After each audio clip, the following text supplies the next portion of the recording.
Periyar Maniammai Institute of Science and Technology, Tanjavur. B.Tech Biotechnology with specialization in computer science and biology. ஆச்சி மசாலா. எந்த சமையலும் ருசி தேடும் ரகசியம் 20 ரூபாய்.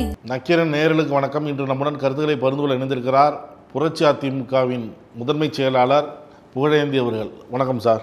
வணக்கம் வணக்கம். பார்க்கின்ற நேயர்களுக்கு நெஞ்சார்ந்த நன்றி. தொடர்ந்து நம்மள்கிட்ட பேசிக்கிட்டே இருந்தீங்க. எலெக்ஷனுக்கும் ஒற்றுமையாக இருக்க மாட்டாங்க, எலெக்ஷன் முடிஞ்சும் ஒற்றுமையாக இருக்க மாட்டாங்க, பல்வேறு குளறுபடிகள் நடக்கும், அதிமுக முடிஞ்சு போச்சு அப்படின்னு தொடர்ந்து சொல்லிட்டு இருந்தீங்க. இந்த பிரச்சாரம்லாம் எடுபடாது, 3வது இடத்துக்கு தான் அதிமுக போகும் தொடர்ந்து சொல்லிட்டு இருந்தீங்க. இருந்தாலும் நான் ஒரு நம்பிக்கை வச்சு உங்கள்கிட்ட வாதம் பண்ணிட்டு இருந்தேன். ஆனால் இப்போ தேர்தல் முடிஞ்சு தாவேக்காவுக்கு ஆதரவு தெரிவிக்கிறப்ப இப்போ 2 அணிகளாக பிரிஞ்சிருக்கிறாங்க. அவர் பதவியெல்லாம் தூக்குறாரு எடப்பாடி பழனிசாமி. இவருக்கு இதே வேலையாக போச்சு, பதவி எடுக்கிறதே வேலையாக போச்சுன்னு இந்த பக்கம் சொல்கிறாங்க. இந்த பக்கம் நடந்துட்டு இருக்கும்போது சசிகலா உள்ள இந்த பக்கம் பேட்டி கொடுக்குறாங்க. நான் அம்மாவோட இருந்த இப்போ இந்த மாதிரி பல்வேறு பிரச்சனைகளை பார்த்தவங்க, பிரச்சனைகளை எப்படி தீர்க்கணும்னு எனக்கு தெரியும் அப்படின்னு சொல்லி அவங்க ஒரு பேட்டியெல்லாம் கொடுக்குறாங்க. என்ன தான் நடக்குது அதிமுகவில்? அதிமுக பஞ்சாயத்து எப்போ தான் ஓயும், இல்லை தொடர்ந்து இன்னும் போயிட்டே தான் இருக்குமா? ஒவ்வொரு தேர்தல் முடிகிறப்பையும் ஒவ்வொரு பஞ்சாயத்து வந்துக்கிட்டே இருக்குது. அவர் கூட இருந்தவங்களே திருப்பி அவருக்கு எதிராகவே போயிட்டுருக்குறாங்க. என்ன தான் நடக்குது? இடிய மீன் சரித்திரத்தை படிச்சிருப்பீங்க.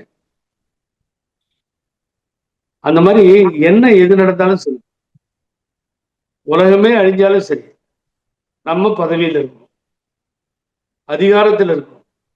அதிகார போதை என்னை விட்டு போகவே போகாது.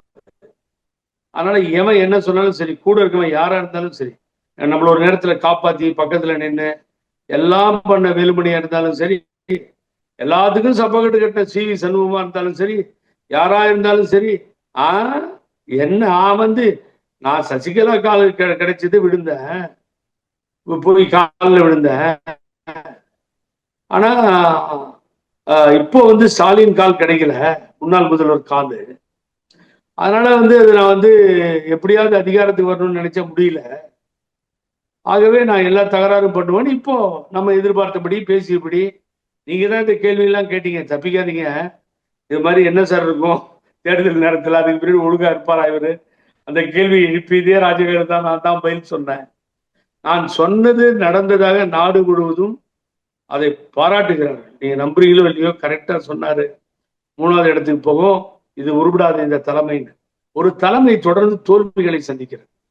போன தேர்தலில் பிஜேபியோட கூட்டணி வச்சதால் தான் தோத்தன்னு சொல்லி பிஜேபியிலிருந்து விலகி விழுந்த இதே பழனிசாமிய அவங்க மடக்கி இடி இன்கம் டேக்ஸ் எல்லாம் வச்சு மடக்கி பிடிச்சு மறுபடியும் கூட்டணியில சேர வச்சாங்க.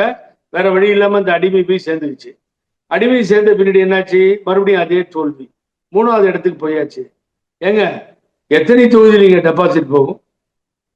நீங்க நினைச்சு பாருங்க. தலைவரும் அம்மாவும் வளர்த்த இயக்கம் இப்படியாக போயிடும்.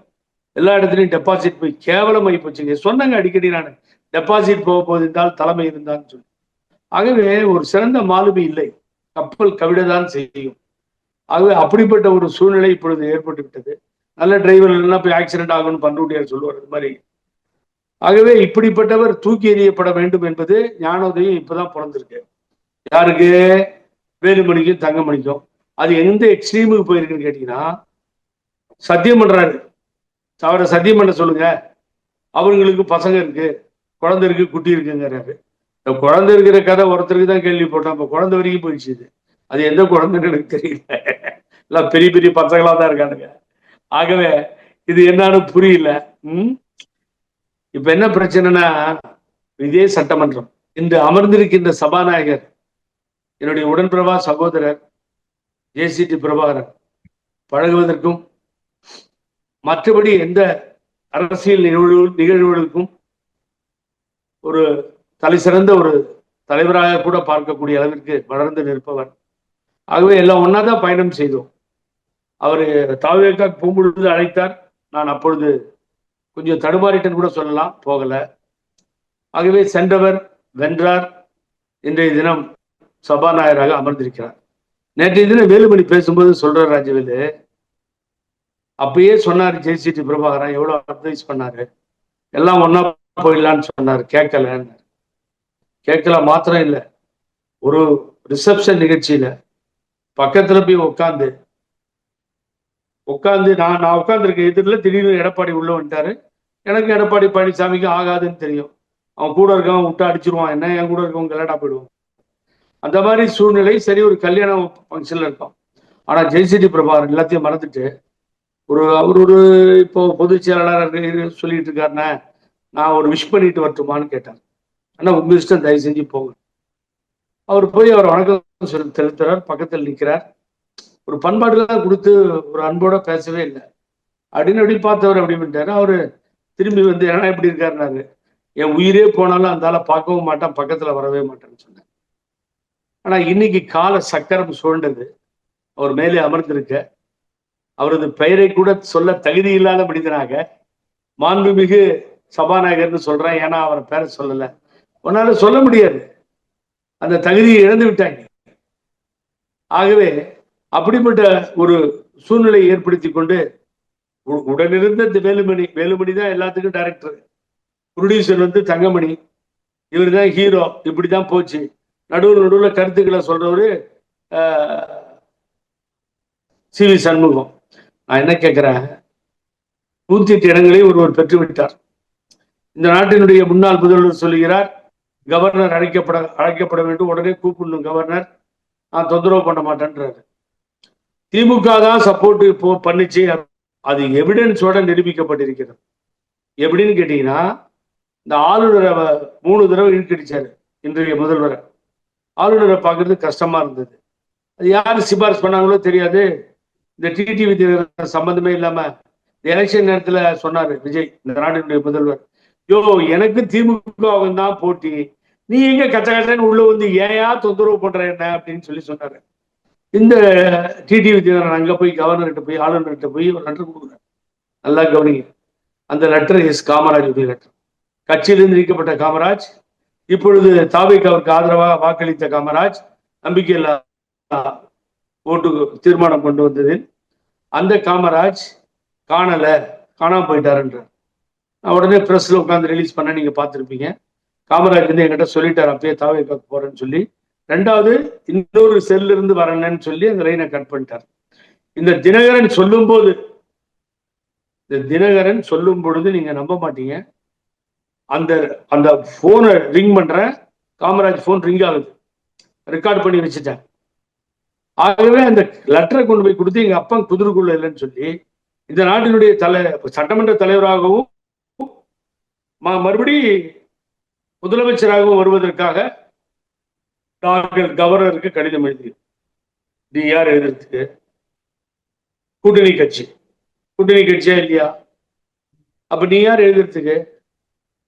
அப்ப எந்த தைரியத்துல 3வது இடத்துல இருந்த நீங்க, 47 இடத்தை கையில வச்சிருந்த நீங்க, எந்த தைரியத்துல நீ ஒரு ஆள் கூட சேர்ந்த 48, 4 அன்புமணி ராமதாஸ் 52 பேர் வச்சுட்டு 3வது இடத்துல இருக்கீங்க. அப்போ விஜய் வேண்டான்னு விட்டா ஆட்சி அமைக்க கவர்னர் யார் அடைக்கணும்? திமுக அடைக்கணும். நீ யாரையா? நீ எங்க சதி திட்டம் தீட்டப்பட்டது? அப்ப யாரு இவர் தானே பங்காளி? யாருக்கு? டிடிவி தினகரனுக்கு. இந்த பங்காளி எடுத்துட்டு போய் கவர்னர் லெட்டர் கொடுக்குறாரு. என்னங்க அர்த்தம்? எங்க அப்பா குதிரைக்குள்ள இந்த லெட்டர் சொல்லிடுச்சு, அறிவு இருந்தா அந்த லெட்டரை வெளியில விட்டுருக்க மாட்டார் இவரு. ஆகவே முயற்சி செய்திருக்கிறார்கள். முதல்வராக விஜய் வரக்கூடாது என்கிற சதி திட்டம் திரைமறைவிலே நடந்திருக்கிறது. அதற்கு உடந்தையாக இருந்தவர் தினகரன். இதை வேண்டும் என்று, எப்படியாவது முதல்வராக வேண்டும் என்று எல்லா இடத்திலும் சொன்னது என்று சி.வி. சண்முகமும் வேலுமணியும் சொல்வது உண்மை.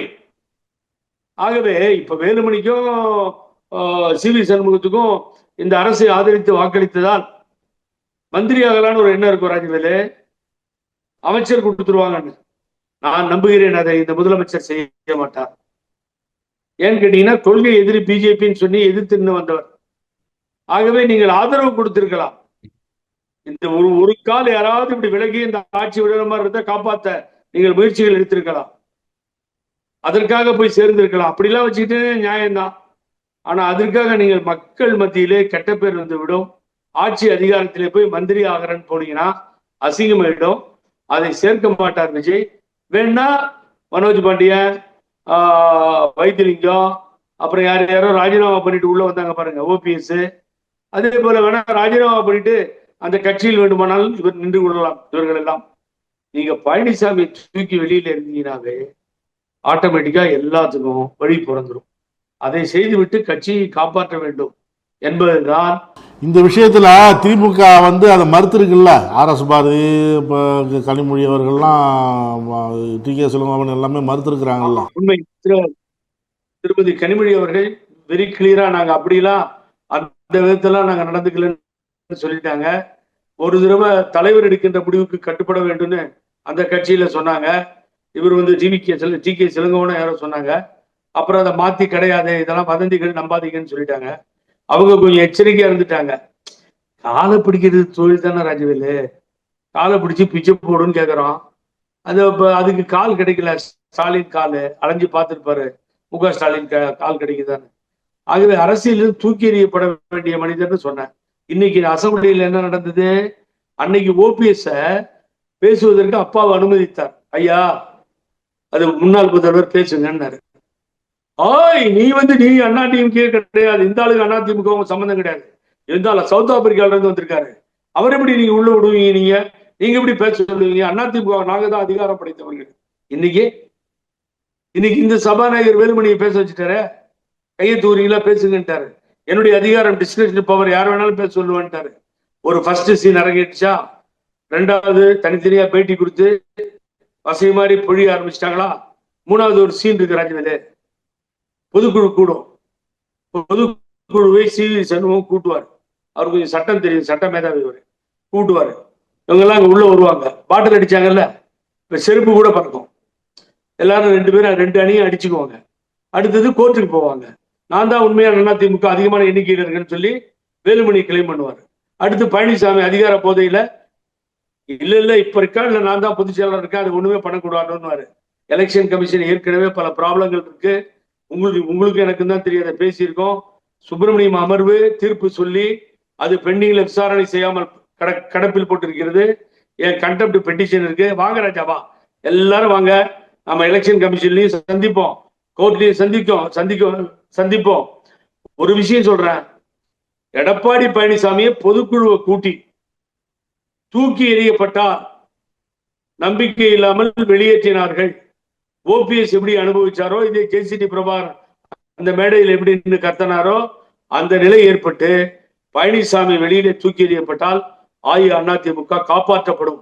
இப்பயும் கெட்டு போல எல்லோரும் ஒருங்கிணைந்து செயல்படணும்னு சொல்றாருல வேலுமணி. அப்படி எல்லோரையும் ஒருங்கிணைந்து செயல்பட வைத்து விட்டால் அதிமுகவிற்கு எதிர்காலம் எப்பொழுதும் அம்மா சொன்னது போல அவருக்கு பின்னாலும் 100 ஆண்டு காலம் வாழணும். அதை செய்யணும். அந்த நாளை எதிர்பார்த்துக்கிட்டு இருக்கேன். அன்னைக்கு எடப்பாடி பழனிசாமி தூக்கி எறியப்பட்டால் பெரிய விழா தமிழகம் முழுவதும் எனது ஆதரவாளர்கள் எடுப்பார்கள். நானும் அதில் கலந்து கொள்வேன். முதலமைச்சரின் சிறப்பு பணி அதிகாரி தன்னுடைய ஜோதிடர் வந்து நியமித்திருந்தார் முதலமைச்சர் விஜய் அவர்கள். இதற்கு கடும் எதிர்ப்பு வந்தது. தமிழ் சாரி, பிரேமலதா, இப்படி விசிகா, கம்யூனிஸ்ட் கட்சிகள் எல்லாம் எதிர்த்து பேசினாங்க. வேணுமா நீங்க தனியாக வச்சுக்கிங்க, இதுல வந்து அரசுல வந்து கலக்காதீங்க அப்படின்லாம் சொல்லி இதுக்கு எதிர்ப்பு வந்ததுக்கப்புறம் அந்த நியமனத்தை ரத்து பண்ணிட்டார். இது எப்படி பாக்குறீங்க நீங்க? இந்த ஜோதிட விஷயத்துல முதல்வர் ஏற்றுக்கிட்டு அவரை நீக்கம் செய்து விட்டார். ஒரு என்ன சொல்றதுன்னு தெரியல. நான் திராவிடர் கழகத்தில் வளர்ந்தவன், தந்தை பெரியார் பெயரிட்ட பிள்ளை. ஆகவே எனது அப்பா பகுத்தறிவாளி. ஆகவே நான் ஜோதிடரை நம்புவதில்லை, ஜோசியத்தெல்லாம் நம்புறதில்லை. அது அவருடைய வேலையாக இருக்கலாம். ஜோசியம் பார்ப்பவர்களும் பார்த்து அறிபவர்களும் கேட்டு அறிபவர்களும் அது அவங்க இஷ்டம். அதை போய் நம்ம கிரிட்டிசைஸ் சொல்ல முடியாது. ஆனா இங்கே அது ஒரு கேள்விக்குறியாக ஆக்கப்பட்டது. முதல்வர் நீக்கிவிட்டார். ஓகே, ரைட், பாராட்டுக்கள், வாழ்த்துக்கள். அதே நேரத்துல சார், வந்தே மாதரம், ஜனகணமன, அப்புறம் தமிழ் தாய் வாழ்த்துன்னு ஜீவோ மாதிரி சட்டம் போட்டாங்க சார். அந்த சட்டம் காப்பியே கையில இருக்கு. இதை போட்டுட்டா ஒரு ஆட்சி வந்து உட்கார்ந்த உடனே ஆட்சியில ஜோசப் என்கின்ற விஜயாகிய நான் அப்படின்னு ஒரு முதல்வர் பதவி ஏற்கிற வரைக்கும் ஆளுநர் தான் பாசு. அந்த ஆளுநர் தான் அந்த ஸ்டேடியத்திற்கு அதிகாரம் அனுமதி அளித்தவர். அவர் நீங்க முதலமைச்சரா பண்ற வரைக்கும் உங்க கையில அதிகாரம் கிடையாது. ஆகவே தமிழ்தாய் வாழ்த்து தான் முன்னாடி வரணும்னா இனிமேல் அவர் முதல்வரான பின்னாடி நீங்க கேட்டா நியாயம். அதை செய்த தவிர ஆளுநருடையது. அது குறிப்பிட்டு வேணாலும் சொல்லலாம், இனிமேல் வராம பார்த்துக்கோங்கன்னு சொல்லி. அன்றைய நிகழ்வை பொறுத்தவரை அந்த மேடையும் அந்த அதிகாரமும் ஆளுநர் கையில் இருந்தது. இதை சட்டமாக மத்திய அரசு கொண்டு வந்திருக்கிறது. இதை குறை சொல்லுகின்ற நாம் நாடாளுமன்ற உறுப்பினர்களை வைத்து நாடாளுமன்றத்தில் இந்த சட்டத்தை தூக்கி எறிய, மத்திய அரசு கொண்டு வந்த சட்டத்தை தூக்கி எறிய பாடுபட வேண்டும். அந்த குறையும் அவர் மேலே சொல்லு. ஒரு 6 மாதம் அமைதியாக இருந்தால் இந்த முதலமைச்சரும் புதிதாக பதவி ஏற்றிருக்கின்ற இந்த அரசும் மக்களுக்கு என்ன செய்யும் என்பதை பார்க்க முடியும். ஆகவே 6 மாத காலம் அம்மா வழியில் எந்த தொந்தரவும் பண்ணாம ஃப்ரீயா விடுங்க. எடுத்ததுக்கெல்லாம் ஏதாவது ஒன்று சொல்லிட்டு இருந்தா கால்பட்டா குத்தம் கைப்பட்டா குத்தம்னு அது எங்க போய் முடியும்? ஆகவே திராவிட முன்னேற்ற கழகமும் அப்படித்தான் நினைக்கிறது என்று நினைக்கிறேன். ஆகவே அவரது ஆட்சியை நல்லபடியாக நடத்தட்டும், நல்ல திட்டங்களை கொண்டு வரட்டும். ஒரு 108 இடங்கள்ல 10 பைசா காசு கொடுக்காம மாபெரும் வெற்றியை படைத்திருக்கிறார். அதையும் பார்க்க வேண்டியிருக்கிறது. ஆகவே அந்த அரசுக்கு வாழ்த்துக்கள் என்று சொல்லி 6 மாதம் சொன்னதெல்லாம் செய்யணும்ல, அவங்க வெயிட் பண்ணி பார்ப்போம். திமுக தரப்புலேயே அதானே சொல்றாங்க. திமுக தலைவர் மீண்டும் அதான் சொல்றாரு, 6 மாதம் எந்த இடையூறும் செய்ய மாட்டோம் அப்படின்னு தான் சொல்றாங்க. பொறுத்திருந்து பார்ப்போம். கருத்துக்களை பகிர்ந்து கொண்டதுக்கு நன்றி சார். மிக்க நன்றி ராஜவேலு. அதைத்தான் சொல்லுகிறார் முன்னாள் முதல்வர். அவர் அதிகார போதையில் வேணும் என்று நினைக்கல, நினைக்கிறது பழனிசாமி தூக்கி எறியப்படுவார் விரைவில். மீண்டும் சந்திப்போம். நன்றி, வணக்கம். பார்க்கின்ற நேயர்களுக்கு நெஞ்சார்ந்த நன்றி. நக்கீரன் டிவிக்கு சப்ஸ்கிரைப் செய்யுங்கள். உங்கள் ஆதரவே எங்கள் பலம். ஆசிரியர்களுக்கு நண்பனாகவும் மாணவர்களுக்கு ஆசானாகவும் திகழும் தேர்வு வழிகாட்டி. ஒவ்வொரு பாடத்திற்கும் அனுபவமிக்க ஆசிரியர்களின் துல்லியமான தெளிவான விடைகள். CNC இருக்கு, தேர்வு பயம் எதற்கு? இது தீரன் பப்ளிஷிங் ஹவுஸ் விற்பனை வெளியீடு.